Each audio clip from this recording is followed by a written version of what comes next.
So you start your career. You always wanted, since you're a little kid, you were musically inclined, and I've heard in other interviews that you said it's equivalent of walking.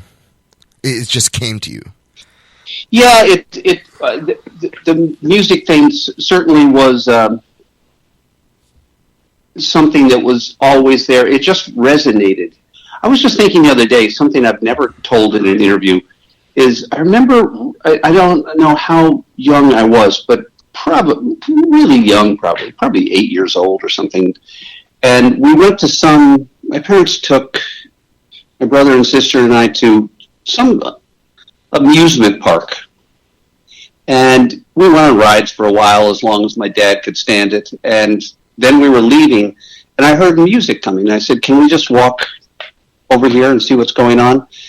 And there was this band playing. And it was the first time I'd ever seen a band.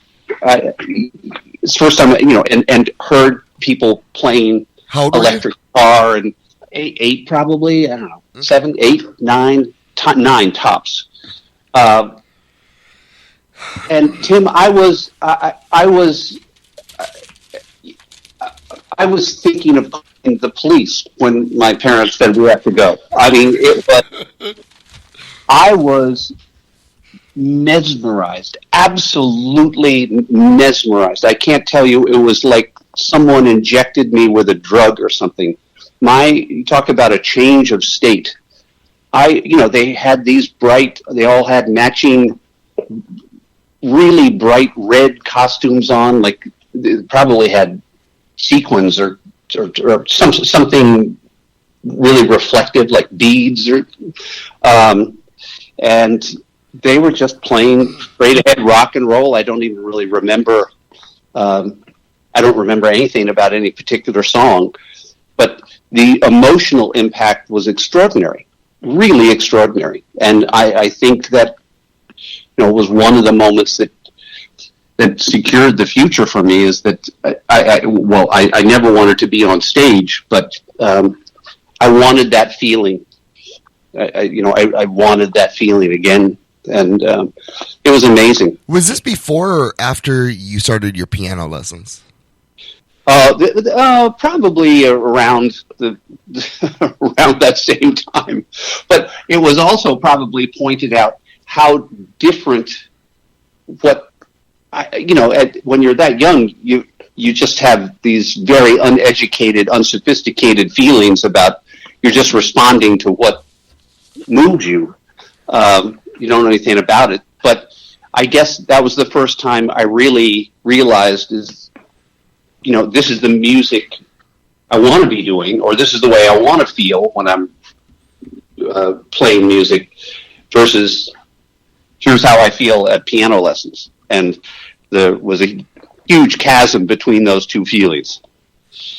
And it's interesting, despite that story about the horrible ending to my piano lessons,